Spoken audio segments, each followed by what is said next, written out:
everybody. I'm Othon Anastasakis, and I'm the Director of Southeast European Studies at Oxford. And it is a great pleasure to host tonight, on behalf of CSIRC, a great panel on reforms that changed Greece, crisis and beyond, with our three excellent speakers and leading experts in the field of reform in Greece from a political economy perspective. Welcome, Calliope, Spanou, Michael Mitsopoulos, and Bastian. Today's event, which is the second in the CSIRC's 20th anniversary this year, is an opportunity to revisit the notion of reform as a significant challenge and departure from the status quo, looking at a country which literally agonized over this process during the recent years of a protracted economic crisis. But also we want to showcase Calliope Spanou's latest publication entitled Crisis, Reform and the Way Forward in Greece, with Routledge Publishers, an excellent edited volume which totally enriches our understanding on how reform is connected to crisis in the case of Greece. Here is the book for you to look on the website. Hopefully Calliope may have a discount for those that might be interested in this. You have to arrange with the publishers. Now, obviously reform was not invented in Greece with the recent economic crisis, which is a point which is very adequately addressed in the book, in the sense that reform is needed diachronically. But what the book argues partly is that the economic crisis of Greece was a critical juncture for change due to the urgency, interconnectedness, and simultaneity of multiple reforms needed as part of Greece's redemption and looking into successes and failures in the field of reform.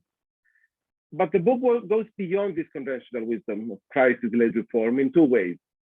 First, by looking at the notion of resilience as ability and adaptability to address the crisis in the different sectors. The editor and the contributors in this volume, they focus on the resilience of institutions, political, fiscal, monetary, as well as the resilience of leaders, political actors, but also public opinion when confronted with this crisis.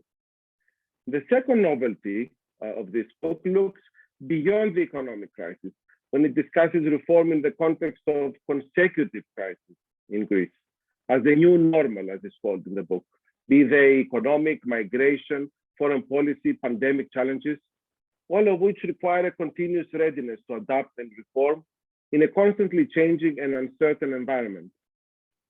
Seen from the perspective of the importance of reform, not merely as imposed by foreigners and the historical need for change, but also as a response to the new crisis the new normal, in the fields of public administration, foreign direct investment, labor, and business sectors. The last chapter also looks in this book in the post-pandemic challenges. So it brings the discussion up to the present and to the future.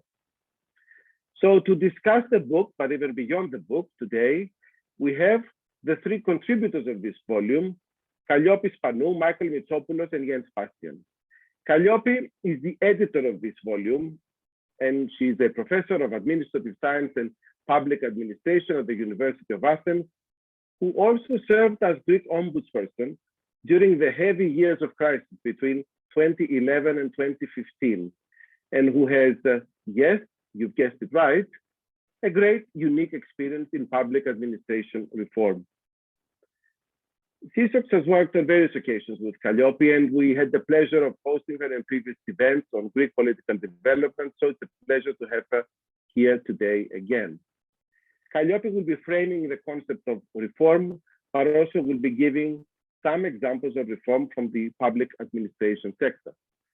Then Michael Mitropoulos is Director of Business Environment and Regulatory Affairs at the Hellenic Federation of Enterprises, who holds his PhD in economics from Boston University and with a working experience in the business and financial sectors, which he will be talking about today. And last but not least, our very own Bastian, who among his various fellowships abroad, we highlight his Alpha Bank fellowship at CSIRC 10 years ago. Yeah. And it's very special for us to host him as a speaker on this anniversary year again. Jens, who is an economic independent consultant, has first-hand experience of the Greek crisis attempt for reform, having been appointed between 2011 and 2013 as a member of the European Commission's task force in Greece. From April this year, Jens will become fellow at the Center for Applied Turkish Studies in Berlin, so that you know where to find him. Now, we look forward to listening to your discussion. Before that, I would like to congratulate you on your excellent book, Calliope, and the contributors as well. It's a wonderful effort, and I hope that it will be read widely. Each speaker will be speaking for 12 minutes. Maybe Calliope, would like to get 1 or 2 more minutes since she will be presenting a little bit of her book as well. And I would like to ask the audience who is attending today to send your comments or questions on the question and answer. And then Julie Adams, whom we thank for having organized this for us electronically, she will be allowing you to speak and ask the question for yourself. We think it's much better like this. So that's enough for me. And over to you, Calliope, to start the conversation.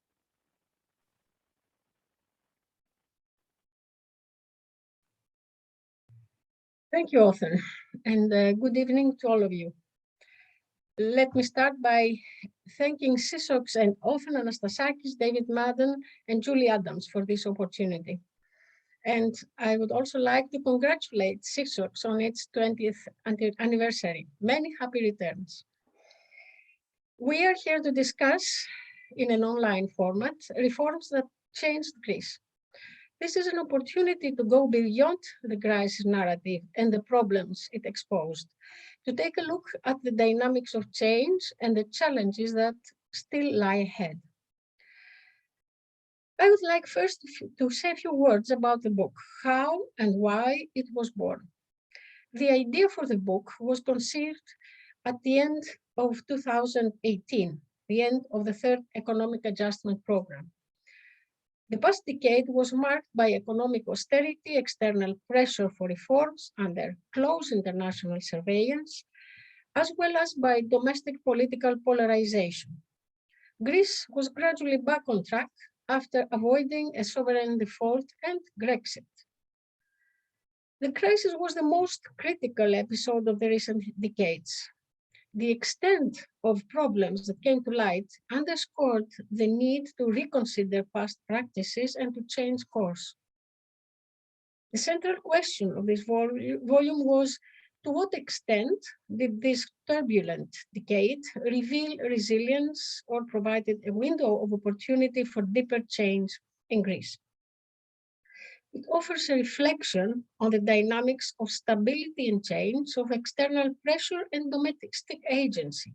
In this respect, Greece offers a most interesting case study.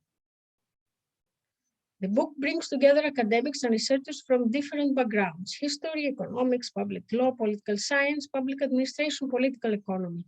Some of them were directly involved in the reform process. They all have deep understanding of the problems as well as of the inner workings of structural reforms.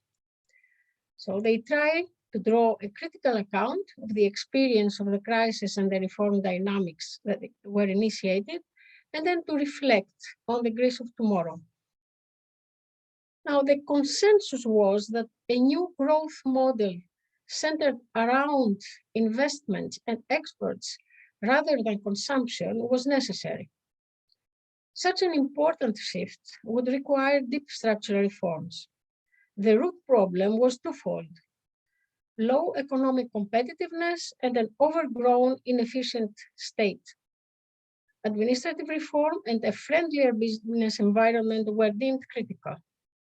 These are the two areas we will discuss this evening, along with the wider challenges awaiting. Let me now turn to the meaning of reform as we approached it in our book. This term is used far too often everywhere, but particularly in Greece. The frequency of its use in the political discourse blurs, however, its content. This term is used far too often, and it may refer to small cosmetic changes or difficult, substantial ones, often under the same term. Therefore, we choose to conceptualize reform as a significant departure from the status quo.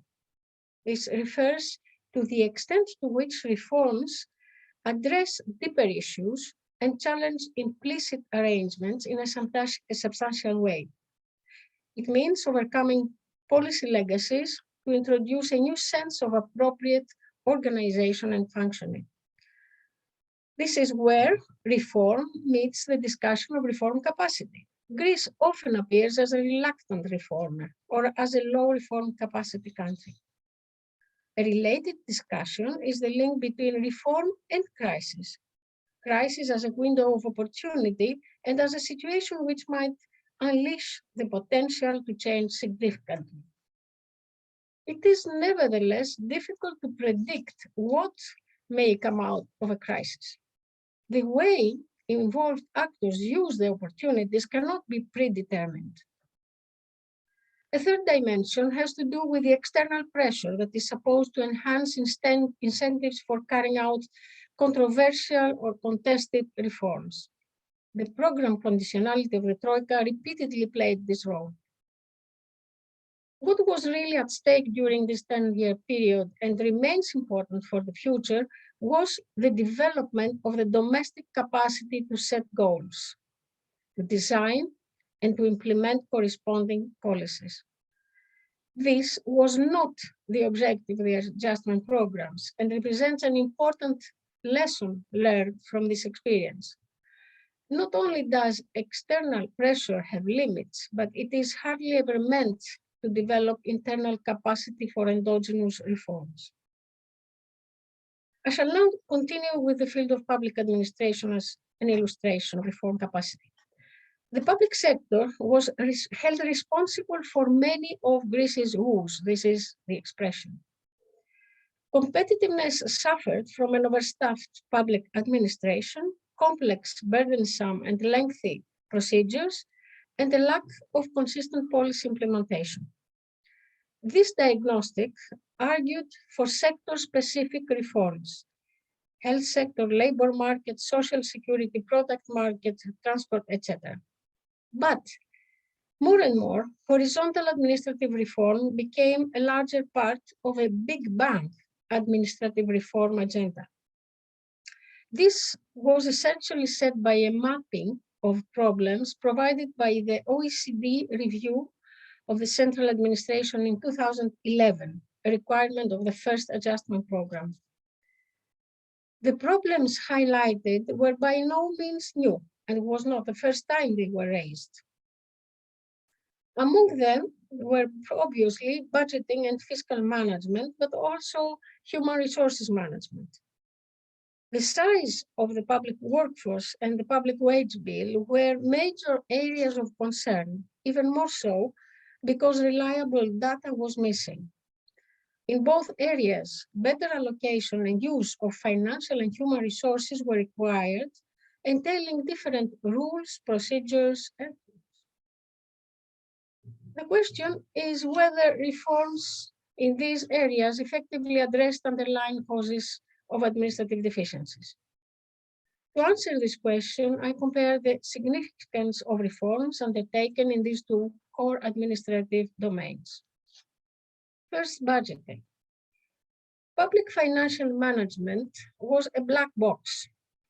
Lack of central monitoring, coordination, and control coexisted with insufficient information and unreliable data, as well as fragmented and uncontrolled practices by various entities who would take upon financial obligations and produce budget overruns, deficits, and debt. Despite convergent recommendations for radical reform by the OECD and the IMF, the decade of 2000 did not produce any substantial change. All this was exposed after the international financial crisis in 2008.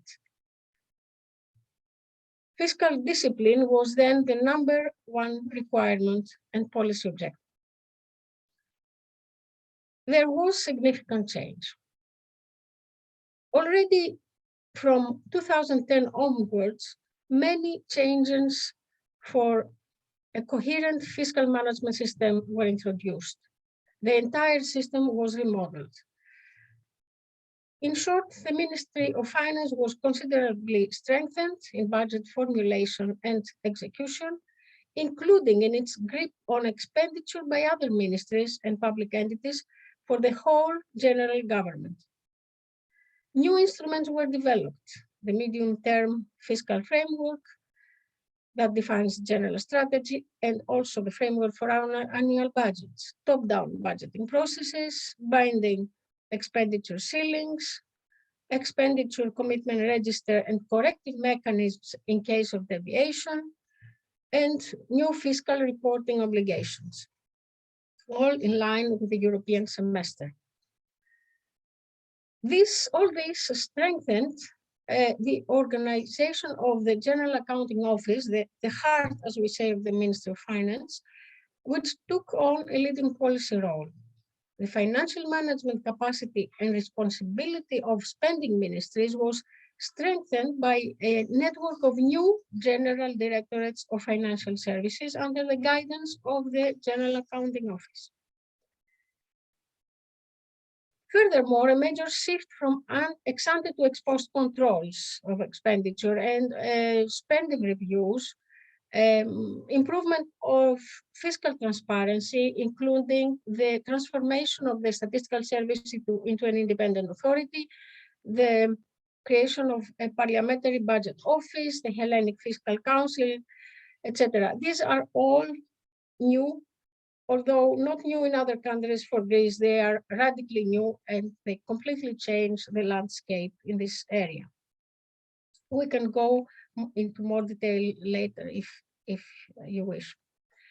In the case of human resources management, the problems were lack of data on public employment, lack of transparent and standardized procedures for mobility, a neutralized appraisal system, an unclear division of labor between senior civil servants and political appointees, and a lack of institutional memory because of frequent turnover. In this reform area, new digital tools were put in place, such as the Human Resources Register, allowing the monitoring of public employment in quantitative but also qualitative terms for the whole public sector, in combination with a digital organigram that reflects real-time allocation of human resources, positions, and corresponding requirements. The whole infrastructure was technologically upgraded. Also, an electronic platform for performance appraisal was introduced. But in terms of policy substance, either by design or during implementation, the status quo was mostly reproduced. Mobility, though procedurally rationalized, remained individually centered and not in the interest of the service. Depoliticization and the division of labor between senior civil service and political appointees remained unclear, while the turnover continued. A radical shift of approach might regard senior executive positions, and particularly the procedure for the assessment of qualifications. That would reduce government discretion within a short list of 3 persons.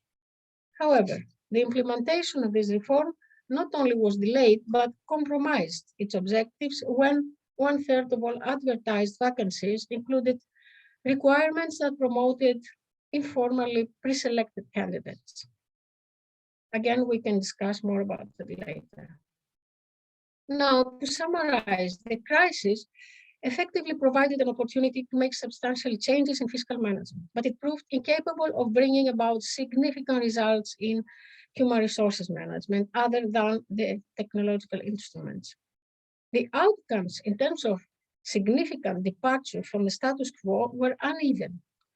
Unbalanced was also the continuity of reform, since some unfolded in a consistent manner, such as the case of fiscal management, while in human resource management reforms, they were constantly interrupted by changes of governments and ministers, and mostly resulted in secondary changes without really touching upon the deeper problems.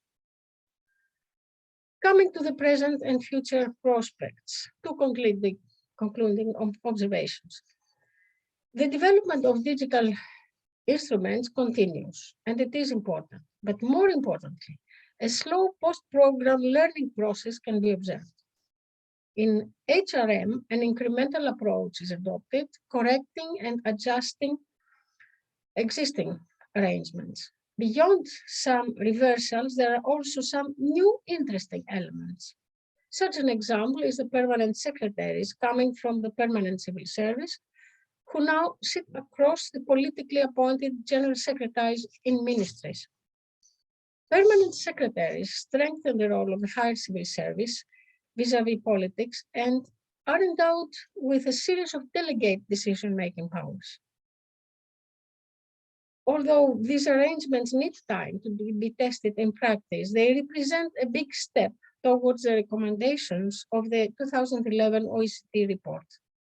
They introduce a more balanced and clearer division of labor between politics and administration. But it took a decade to arrive at this point. Another example of a learning process concerns central government coordination, but we can talk about it later. To conclude, this implicit process of policy maturing and institutional learning is essential for domestic reform dynamics. The one unpredictable factor remains politics and the alternation in government, which do not allow time for reforms to deliver results and to take root. This would be the revenge of the status quo. Thank you. Thank you very much, Calliope. You did put very, very important points. I'm sure that we're going to have more discussion on what you have raised so far. Let's now move with Michael Mitsopoulos, please. Over to you. Thank you. First of all, I would also like to thank Calliope for the excellent work she did in editing the book and for offering me the opportunity to be part of this effort. And I would also like to thank and congratulate the hosts of today's event.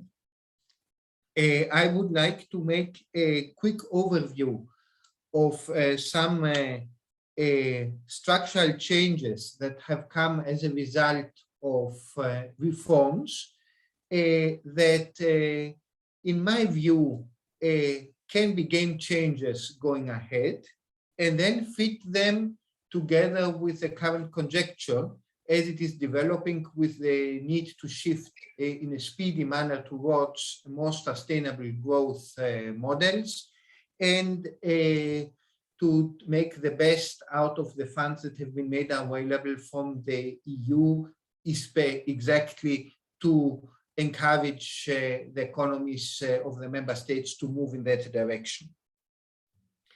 Now, the most important part of what I'm going to say today is the triplex of spatial planning, licensing, and auditing. It's an important part of the machinery of the state. It doesn't have to do so much with how big the state is, but more what the state does.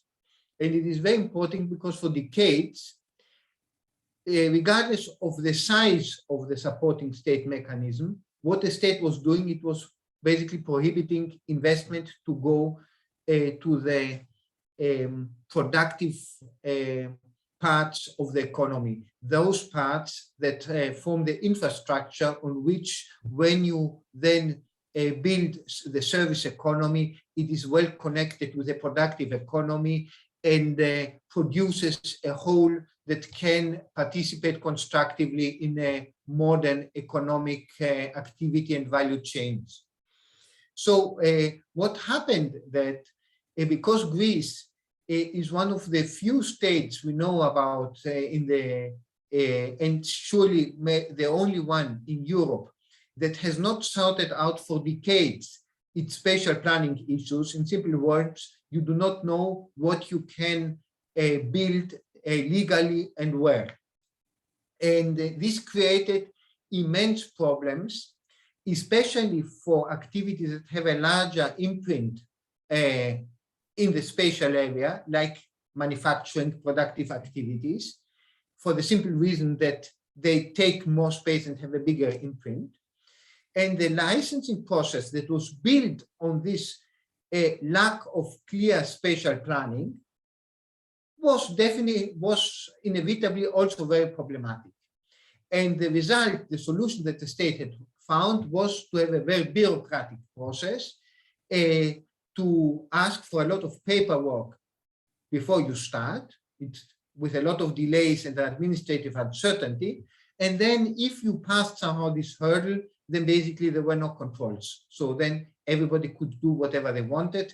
And basically it was a question of unfair competition, because those that adhered to the law could be undercut by those who did not adhere by the law, saved costs, and nobody was there to audit them. So there has been a very big reform undergoing, and it's also complete for the license, almost complete for the licensing of manufacturing activities where land use is designated. A number of significant uncertainties and conflicts in the design of the spatial law, spatial law machinery have been removed, and a very big project to actually give land users and complete the spatial planning of more than 60% of the country in the next couple of years has been put in the RRF. At the same time, serious background work and legislative machinery has been performed all these years with technical assistance to shift the auditing mechanism of the state of the market from ex-ante bureaucratic controls to exposed risk-based controls. So you basically have scoring methods, and you see where you are more likely to find deviations from the law, and then you focus your resources there to have better auditing results. So that a simplified licensing environment can be complemented with better and more efficient ex-post audits. This will be a game changer once this is completely rolled out, because it will be easy to invest in the productive economy. Once you easily have invested there, you are more or less living in a fair competition environment, as you should in any European country. And one of the major deficiencies of the Greek economy from the regulatory perspective versus other member states will largely have been eradicated. The importance of this is that as money will pour into a country where significant reforms in the financial sectors have restored the ability of the banking system to attract finance and then to hand it out, with an asterisk, I'm going to come back there, because you need to have, of course, criteria to be bankable to get the money. But this will be complemented also with other tools of finance. And so money, when it flows into the country through the banks, through funds that can finance projects that banks cannot finance because they are too risky, and the tools of the state and the European tools like the RRF will make it possible, when the money comes into the country, which now again is has a proposition to investors to attract them that is credible, this money can also go to significant amounts to restore the productive capacity of the country. This is a key precondition to have the private sector to grow healthily, and to change the balance between the private sector and the public sector, not by reducing the public sector, but by increasing the private sector, which should be the way to go. So the good part, the good strategy for the country is to re-engineer the state so that it can facilitate the private sector to grow, and the growth of the private sector to make more favorable the balance in the size between the private and the public sector. And the reform package I've described now is a key ingredient for the success of this strategy. Now, having made it easier to start businesses, of course, you will also face higher chance of failure, not only from small businesses and the startup community that's becoming more and more important from Greece, but also bigger undertakings. And there, Greece, it had liberated the financial sector in the 1990s. I want you to recall that before that, in order to go get a loan from a bank, you even needed the signature from a minister at some time and an approval by the Bank of Greece. So in the early 90s, the proper incorporation of the banking directives liberalized finance, so it put the engine into the economy, but we never put the brakes on the economy, which means we never had a proper framework for the second chance. Thanks to a recent significant reform, corporate restructuring and deciding which companies can go on as a going concern, which you have to liquidate, if you have to liquidate them fast and efficiently, this has been reformed. A proper second chance is there for companies and for directors now that behave honestly during this process. Actually, the Greek framework now is one of the most modern and functional in the European Union and should be viewed as a comparative advantage of the country. And this comes to complement the effort to facilitate investment, also to deal with possible failure.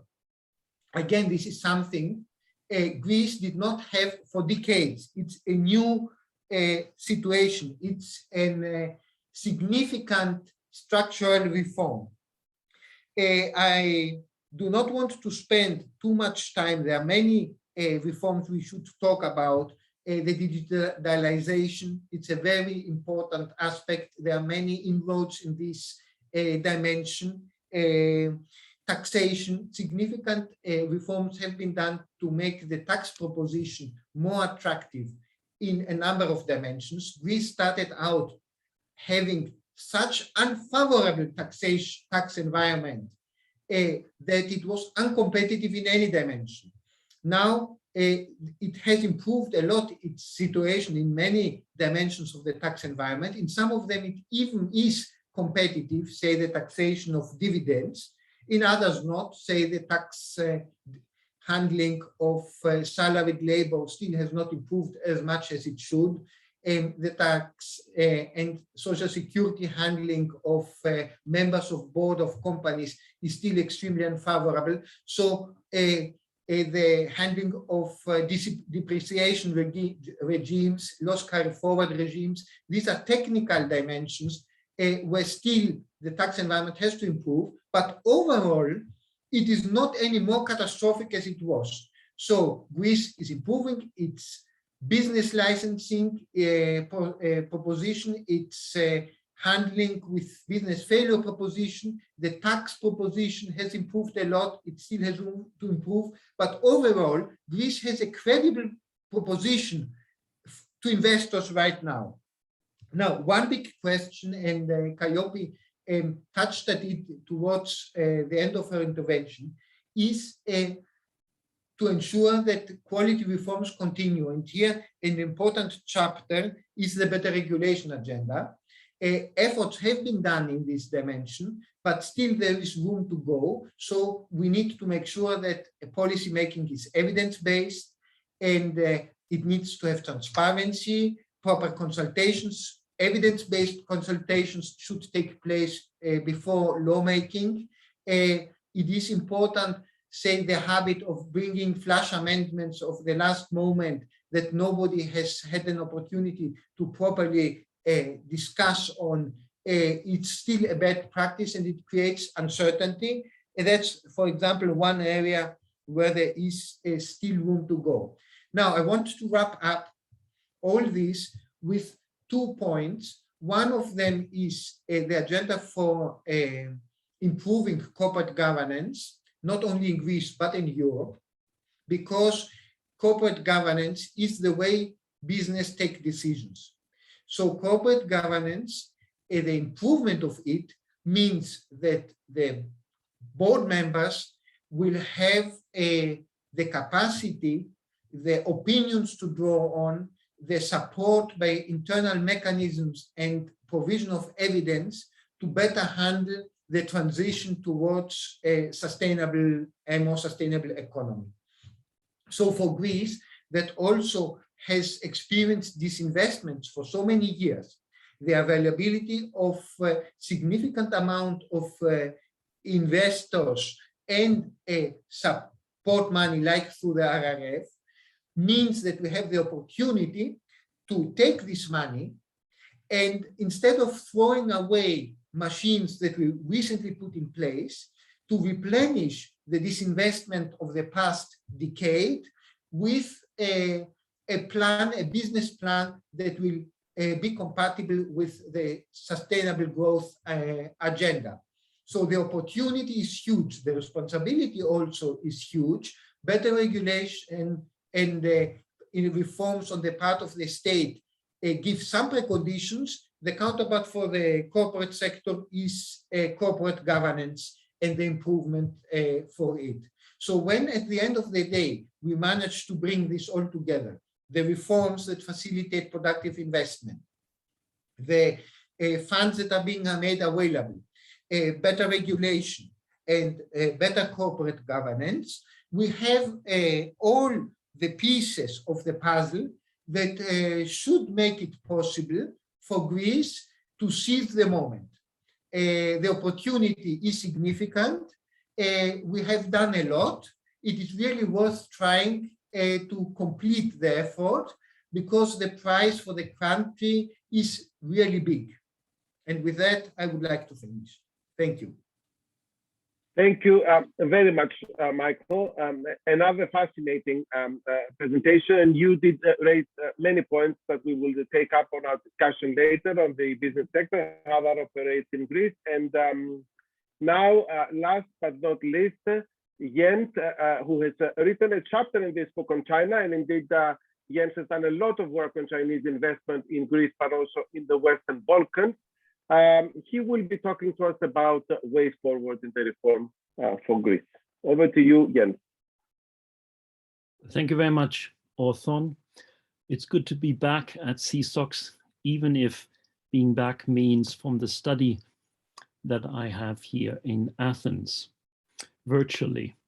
And it's good to see some friends, colleagues like you, Julie, and some who I cannot see, but who are also listening, like David Madden and Peter Sanfi in London.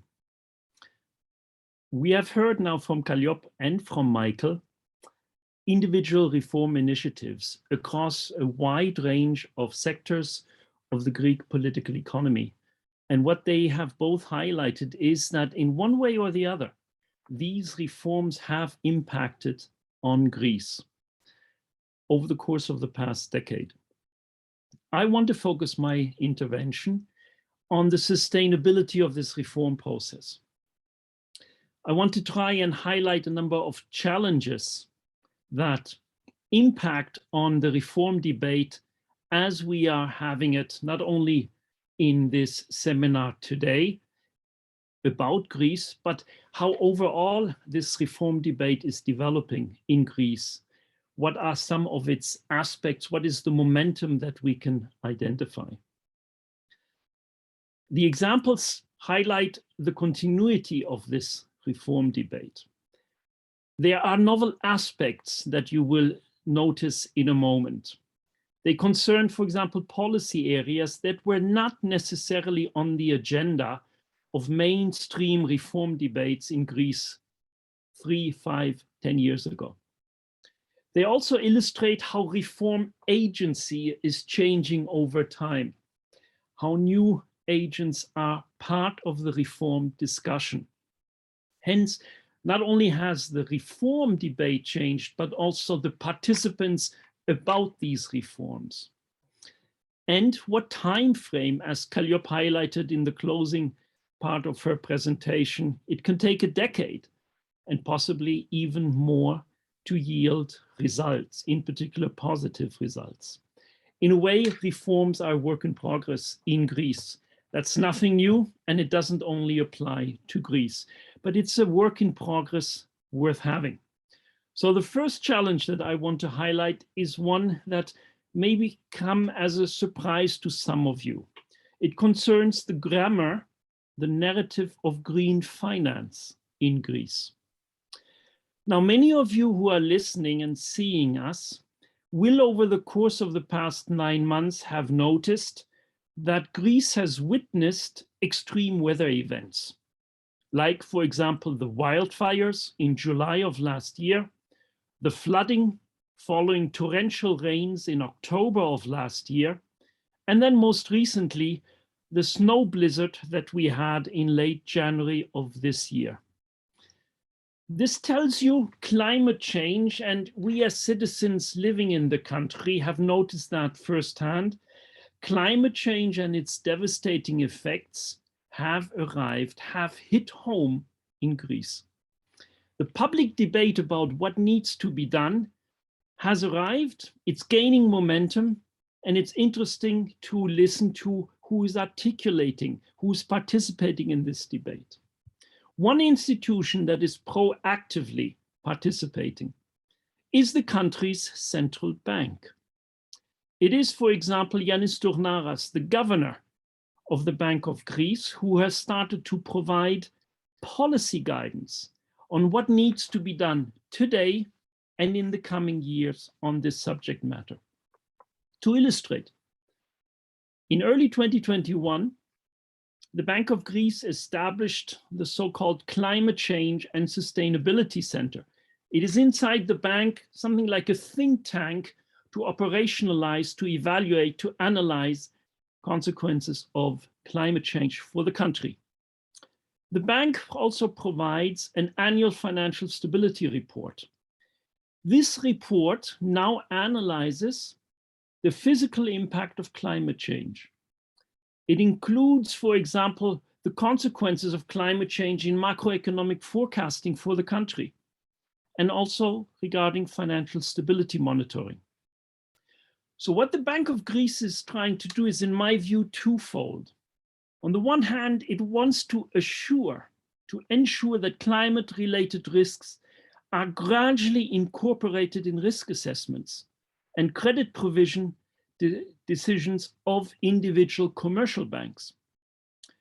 The bank is also trying to formulate a policy with regard to commercial banks and companies, how, and in its own central balance sheet of the Bank of Greece, how exposure to climate change has consequences, for example, for bank energy loans, or defining asset classes in climate infrastructure, for example, with regard to a green taxonomy of corporate bonds, commercial bonds, or equity investments. What the Bank of Greece here is trying to do, and it's a short snapshot that I'm trying to give you, is within its mandate to reset the narrative about climate change reforms in Greece. This is a reform narrative, ladies and gentlemen, that did not exist 3 years ago. And this has legs, and it is interesting who is part of this conversation today. My second issue concerns the possibilities, the potential of Greece regarding its economic and social recovery in a post-COVID-19 environment. And Michael has already referred to some of that with regard to the Next Generation EU program. This is an unprecedented European response to the external shock of COVID-19. Greece, if you look at the numbers, is going to be a major beneficiary of this 5-year program. The grants and the loans that are allocated to Greece are unprecedented in terms of volume and the possibilities associated with their execution. Now, in order to receive these loans and grants, the Greek government of Prime Minister Mitsopoulos had to submit a national plan, which it dubbed Greece 2.0.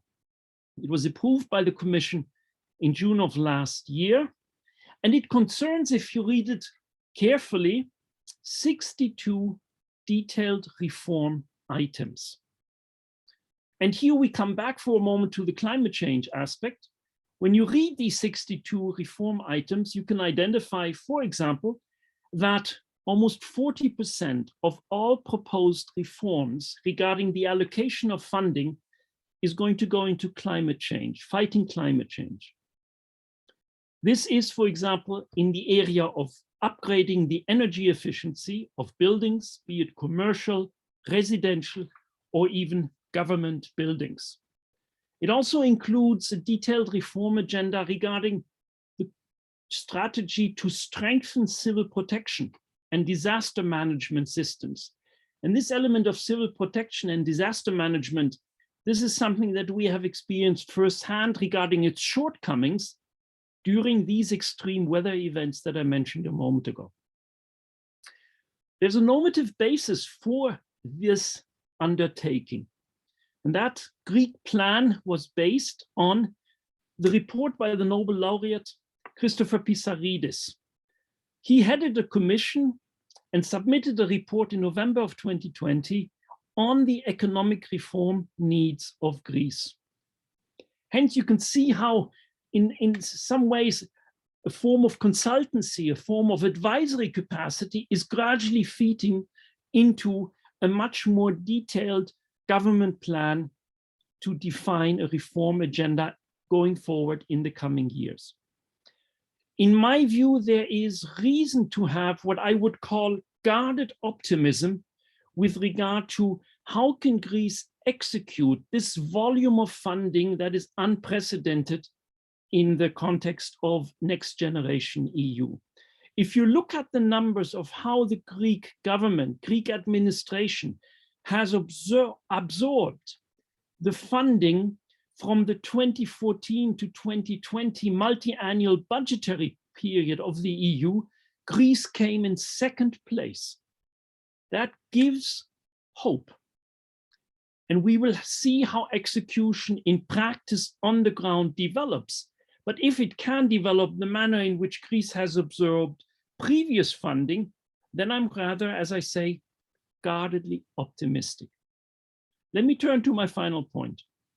It concerns a very complex and controversial reform element, demographics.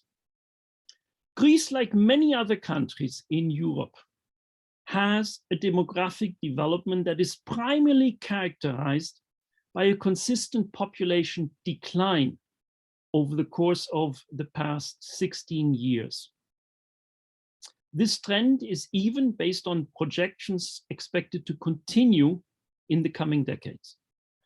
Now, the Hellenic Statistical Agency Authority, Elstat, just published last month a report regarding Greece's population decline. For example, for 2020, where we have the last data available, the population in Greece declined by almost 40,000 citizens.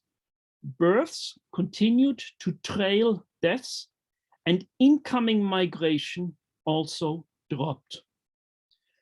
If you go back a further period, namely until 2005, before the crisis, Greece has experienced, with one exception in 2015, a permanent yearly population decline. We have lost, for one reason or the other, over 650 million citizens compared to 2005. Now, there are a number of reasons for this. There is, and again here, Greece is not in a league of its own. Greece has a low fertility rate, like many other countries in Europe. But we cannot ignore, for example, the medium-term consequences of the financial crisis on households, on family planning, on couples, on getting married, on the decision to have a child or possibly have a second or third child. This is where Greece has seen the effects of the crisis on, for example, family planning. Immigration is another issue. people voting with their feet. And Greece has an aging population. According to the latest data from Elstat, 22.6% of the Greek citizenry is over 65 years old in January 2021. And this trend is going to continue in Greece. Now, these factors, if you look at all four of them together, you can argue they combine to create a cyclical effect, reinforcing certain population dynamics in Greece. There are projections, for example, by the Greek think tank, the Aneosi, that the active working population is going to continue to decline permanently in the coming years until the end of this decade, and possibly even beyond. This has consequences, for example, not only for the working population of older generations, but also for the younger generation. For example, for young adults. In the labor force, they face in Greece a stark choice between low wages or immigration. Many young people and couples, they are currently being priced out of local housing markets in Greece. One of the consequences they must decide about is to vote with their feet. That means immigrating.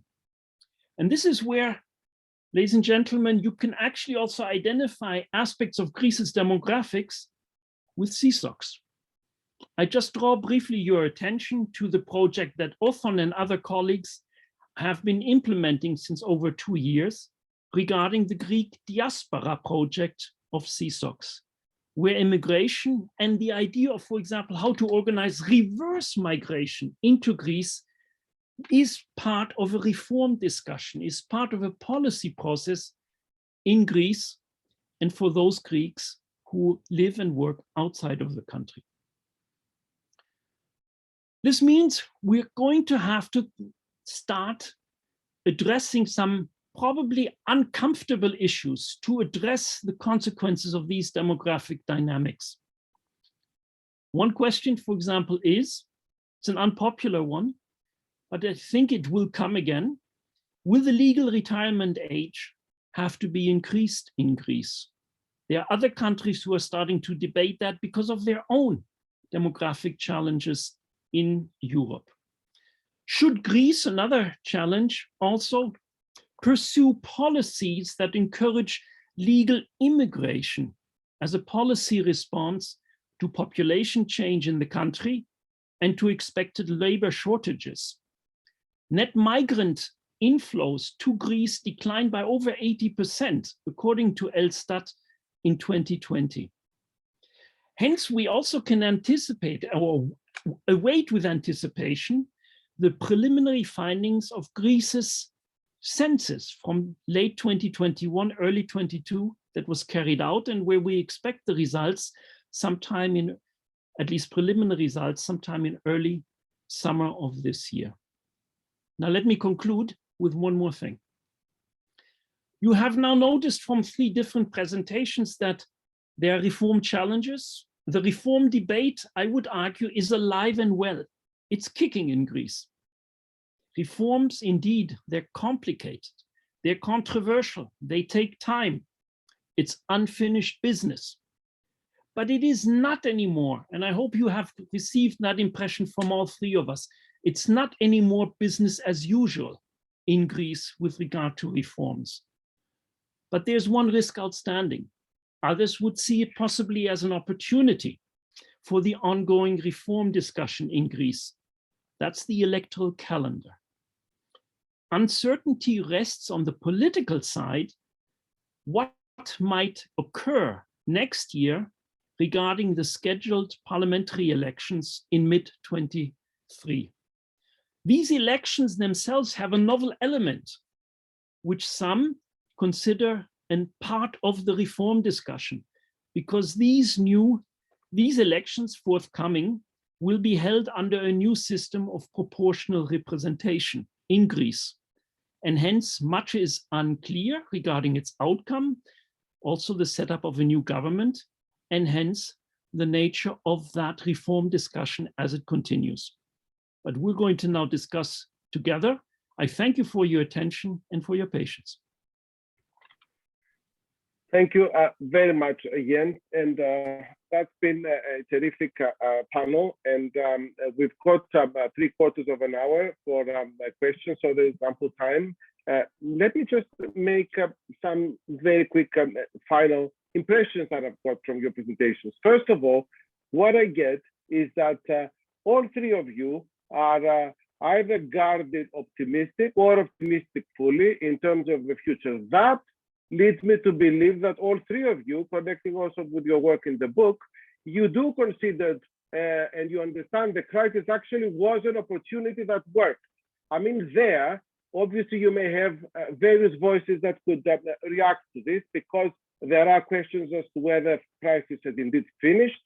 Obviously, you know, we say that we're in the next crisis, but are we still under the impact of the first crisis? Unemployment is one of them. And obviously demographics is connected. And thank you very much, Jens, for making mention to our work on diaspora and brain drain. One more conceptual thing that I would like to ask Calliope, if you could address very briefly, because we need to get other questions as well, is whether you believe that the notion of resilience as a concept to understand how the institutions and the actors are addressing the difficulties of a crisis is the right one. I mean, there's been a lot of criticism in terms of what resilience means. Is actually going back to the previous normal. You kind of weather the storm, but then you're back into where you started, which is basically not the case. There are scholars who use more the word robustness in terms of what helps you to address the crisis and look to the future. My other question that actually is a cross kind of question to all three of you is, to what degree, yes, we do have the new policies, we do have the incentives in the public administration, in the business sector, in climate, but has the culture changed? I mean, that has been one of the big problems actually, from a more sociological perspective. The political culture, the culture of the civil servant, the culture of the relationship between state and the public and the private sector. That was a very, very big problem. And that is actually something which is changing with the institutional changes and the incentives. So these are, some, there are so many others, but if you would like just to address those very quickly, because we need to go into the questions of the audience. Calliope? Yes, thank you, Othon. The first question was about optimism. Rather guarded.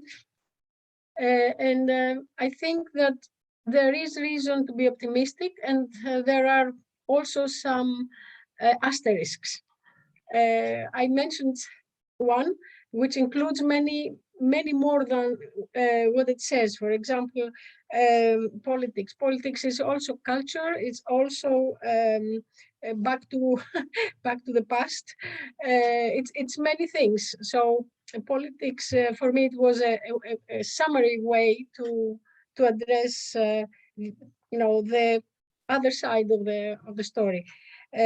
I think that the culture has not fully changed. Culture is the most difficult part to change, especially when we're talking about the culture of the civil service, which means of the whole society practically, because civil service is not far from the rest of society. But I think that certain ideas regarding the role of the state in the economy have been reconsidered. And they are now more balanced. There is a role for the state, and there are also limits to what the state can and or should do in this area. So maybe a more balanced feeling about this relationship.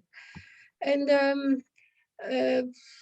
yes, resilience is an unclear term.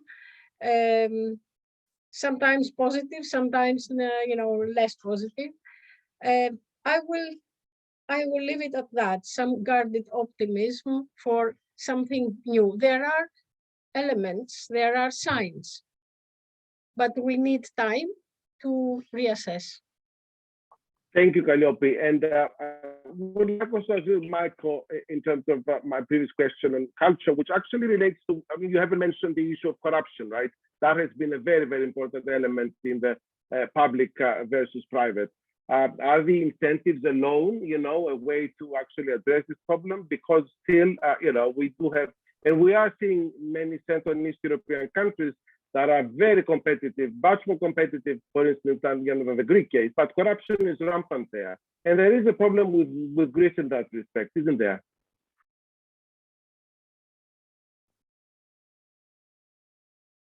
Yes, first of all, regarding the question of culture, Calliope is absolutely right. It takes time to change. There's also the question if economic circumstances cause culture or culture causes economic circumstances. That is, free trade did cause the repeal of the Corn Laws, or did the repeal of the Corn Laws cause free trade? And probably it's a combination of both.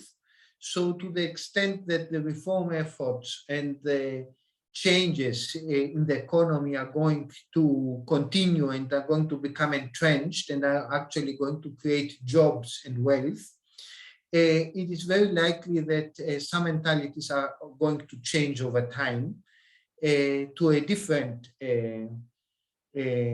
equilibrium than the one they are now. There's this very nice paper of some years ago, I think by Raphael Di Tella and another author, which I don't recall right now, about how statism actually is supported more in environments that are already very statist, because people then ask for more government intervention. I want to highlight one point, though, that I think is very important. I think that the morale in the public sector has improved. From what I'm seeing is that many civil servants are engaged in projects to reform and improve the efficiency of the state. And then working with these projects that also often have some kind of technical assistance from outside the country, and that also have a political sponsorship from the top, give them real joy and confidence in the work they are doing, and helps them feel good about doing a good job, which I would say is an improved morale. And this is very important because they need to feel that they are doing that the good job they are doing is actually not wasted, but it's contributing to the effort of the country. That's one dimension I think that needs to be highlighted. Now, corruption. Corruption is a combination of two things.